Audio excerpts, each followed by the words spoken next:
When it comes to home theater fans, there are a handful of universally loved films. The films you always pull up for new visitors to your theater. The clips you see repeatedly at trade shows and expos. You know exactly what I'm talking about. They have the right amount of bright colors, great action, sound flying around the room, bass that rattles the neighbor's windows.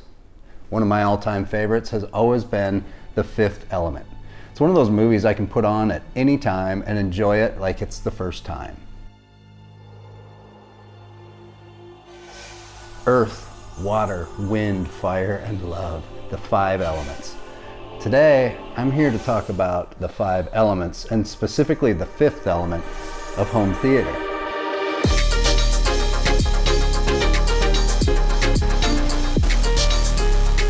Now, I'm not talking about science here. No measurements, peak levels, resolution, or pixels. I'm not talking about immersive codecs, wattage, or lumens.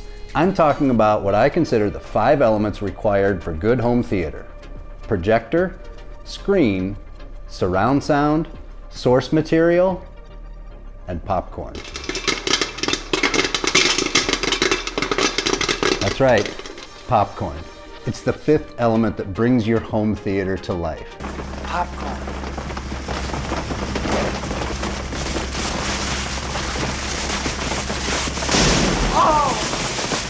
If you have good popcorn, you can talk people into watching whatever movie you want. Trust me, I've had people purposely come to my house to watch Kiss Meets the Phantom of the Park before. It's gotta be the popcorn.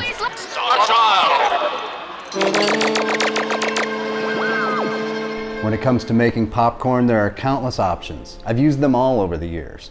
Air poppers, microwave popcorn, big commercial style popcorn machines, pre-popped popcorn in the bag, and that's not even bringing up the corn varieties, seasoning, the butter versus butter flavored topping debate, and so on and so on and so on. Before moving across the country, we had a Great Northern machine.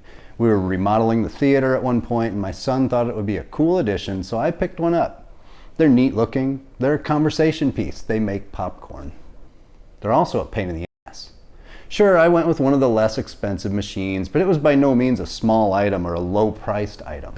It made good popcorn. It was great for making a lot of popcorn. When we were having groups over, double and triple batches were a breeze. If you had the time to invest. It took at least 15 minutes to heat the oil, then the popping time, the crazy process to open the doors to release steam from the popper so the popcorn didn't immediately get soggy, and that's not even getting into the time it takes to get it somewhat clean when you're done.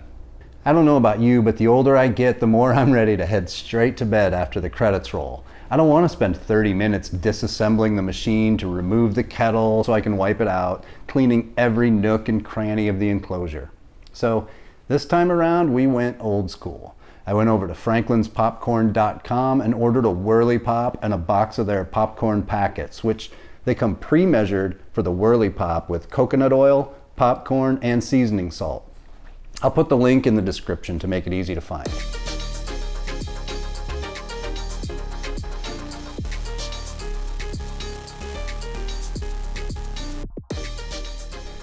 This thing is so easy to use. It heats up on our gas stove in about 60 seconds.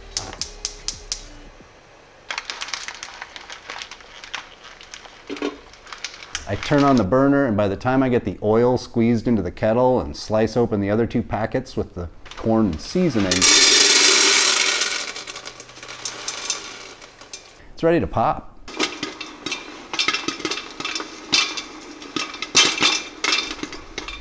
Popping takes about another 60 seconds or so, not long at all. Just slowly turn the crank to keep the corn moving until it's done popping, turn off the heat, dump it into your bowl, and that's it.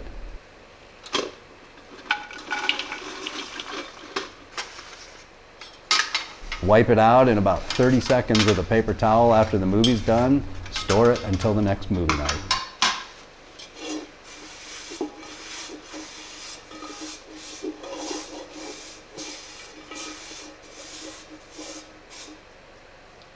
And man, does it taste great. In my opinion, it's better than the Great Northern machine I was using in terms of ease and flavor. This is literally the best popcorn I've made. It's not greasy or oily. It pops perfectly and quickly, and you're sitting down and pressing play before it even cools down.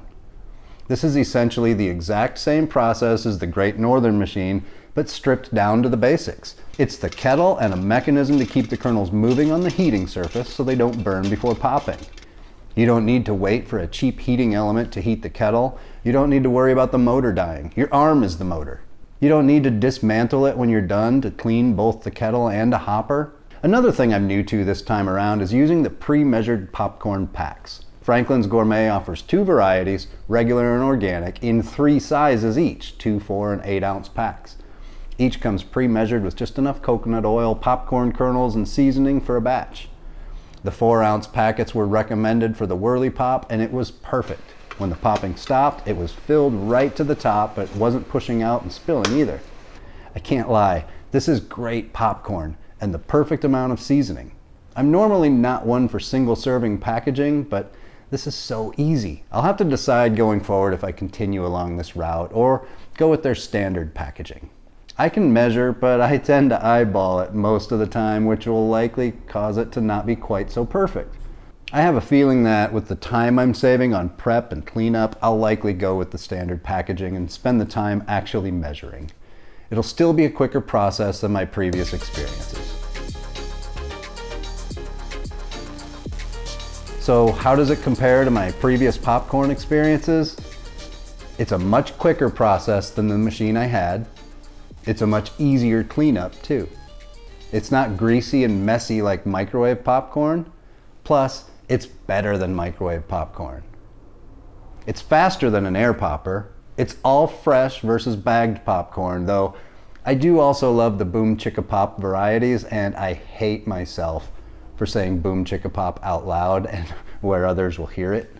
Overall, the Franklin's Gourmet Popcorn Whirly Pop and the popcorn supplies they sell are top-notch. I'm officially a fan, and I can wholeheartedly recommend it. So when you get ready to press play, how are you popping your corn? Are you a purist, or you just throw a bag in the microwave? Do you clean until it's spotless at the end of each batch, or do you season it? What about salt and butter and flavors? I put hot tamales on mine in a good night. You? As always, thanks for watching. Make sure, if you haven't already, to like this video, subscribe to the AV Nirvana YouTube channel, and head on over to the avnirvana.com website. There is a great community of like-minded folks over there talking about all things audio, video, smart home, movies, all kinds of stuff, even the fifth element of home theater.